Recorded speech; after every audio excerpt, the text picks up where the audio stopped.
Bonjour, bienvenue dans Instant Stress. Aujourd'hui, je vous parle des antibiotiques et vous montrer un exemple comme quoi les antibiotiques, c'est pas automatique et même il faut faire très attention aux abus parce que les abus d'antibiotiques, c'est très dangereux. Alors, c'est très dangereux, je vous en avais déjà parlé dans un précédent Instant Stress, l'augmentation des bactéries multirésistances, l'antibiorésistance. Eh bien oui, quand on utilise trop d'antibiotiques, les bactéries peuvent devenir résistantes aux antibiotiques. Les mauvaises bactéries peuvent résister aux antibiotiques, elles n'en meurent pas, et donc elles peuvent se développer de manière de plus en plus importante. Et ça, c'est un problème de santé publique majeur en France et aussi dans le monde, puisque les bactéries multirésistantes qui résistent à tous les antibiotiques, il y en a de plus en plus, et ça commence à augmenter de manière très importante. Et puis, alors oui, vous avez aussi, vous avez parlé, certaines allergies. On peut faire des chocs anaphylactiques, des allergies très importantes et même des œdèmes liés à des antibiotiques. Donc, il faut faire attention à certaines classes d'antibiotiques. Vous pouvez avoir des accoutumances aux antibiotiques. Vous pouvez avoir un problème de mésusage. Eh bien oui, il faut savoir que les nouvelles recommandations des autorités sanitaires montrent qu'en fait, il y aurait un mésusage, il y a un mésusage de l'utilisation et de la consommation des antibiotiques. On l'utilise trop, en trop grande quantité, trop souvent par rapport à peut-être des pathologies qui ne nécessitent pas certaines classes d'antibiotiques. Et oui, il y a certaines classes d'antibiotiques qui peuvent être mal utilisées.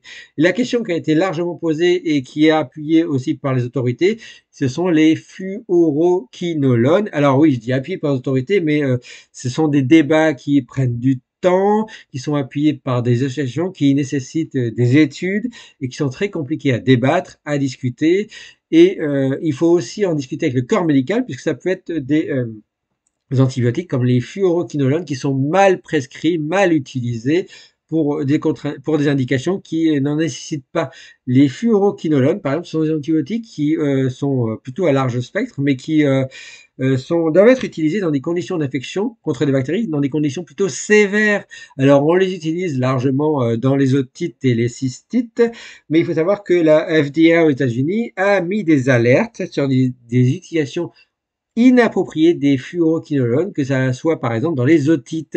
Et il faut savoir que alors ces alertes, bien heureusement, entre 2014 et 2025, ont montré qu'il y a une chute de 50% de l'utilisation de ces fluoroquinolones. Donc les mésusages diminuent, les mauvaises prescriptions diminuent. Mais il y a toujours des mauvaises prescriptions de ces fluoroquinolones.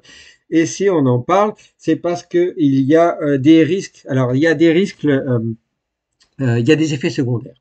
Et les effets secondaires en dehors de l'antibiorésistance qui sont débattus et même étudiés en sciences sur les fluoroquinolones, y compris en médecine, c'est une augmentation de la photosensibilité, une augmentation des atteintes du système nerveux central, donc le système nerveux, ça provoque de la neuropathie des atteintes nerveuses.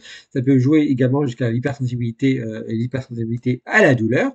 Ça provoque des troubles neuromusculaires, ça peut provoquer des troubles cardiovasculaires, et donc il y a toujours entre les effets secondaires de certains antibiotiques comme les fluoroquinolones et leur utilité en médecine, la balance bénéfice-risque. Est-ce que l'infection est assez sévère pour l'utiliser et que les bénéfices contre l'infection soient au-dessus que les risques en effets secondaires? Et en effet, la NSM en France a dénoncé récemment une prescription excessive des fluoroquinolones, que ça soit pour les cystites, les rhinites, les otites ou même les diarrhées.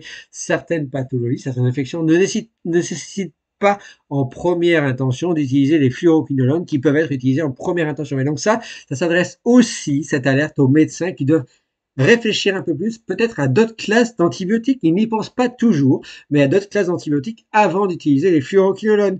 Pourquoi? Parce que les fluoroquinolones peuvent avoir un impact, ça a été démontré, sur nos fameuses petites mitochondries qui produisent notre énergie tous les jours. Ça entraîne une atteinte mitochondriale, ça touche l'ADN qui est dans notre propre mitochondrie, et donc les mitochondries peuvent mourir. Et donc ça entraîne un problème de métabolisme énergétique, et ça peut toucher nos muscles par exemple, ou les nerfs, ou le cerveau. Et puis, il y a aussi une toxicité qui peut être liée au microbiote intestinal. Ça provoque l'utilisation abusive d'antibiotiques. De toute façon, c'est connu.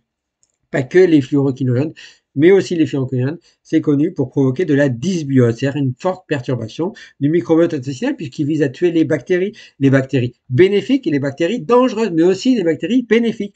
Et donc ça provoque un déséquilibre. Et cette dysbiose, elle ne disparaît pas dans le temps, elle se stabilise ou elle pourrait être exacerbée dans le temps en fonction du mode de vie. Et donc il est suspecté donc une forte dysbiose liée au fluoroquinolone. Et pour ça, évidemment, il y a des débats qui se font de plus en plus. La NSM le met en alerte. Et puis surtout, si la NSM le met en alerte, on en parle de plus en plus, c'est parce qu'il y a des associations. Et en France, il y a une association qui a été créée et qui parle justement, l'association d'aide à l'information sur les effets secondaires, les effets délétères des fluoroquinolones. Et je vous invite à vous intéresser à cette association qui justement répertorie les patients qui ont trop utilisé de fluoroquinolone et qui ont possiblement des atteintes neuromusculaires, des neuropathies, de la dysbiose micromatosociale. Ça permet d'alerter la médecine, ça permet d'alerter les médecins, ça permet de travailler également avec l'ANSM, avec d'autres autorités, pour qu'on en parle de plus en plus, qu'on en prenne de plus en plus conscience et qu'on ait une utilisation dans le futur qui soit beaucoup plus réfléchie.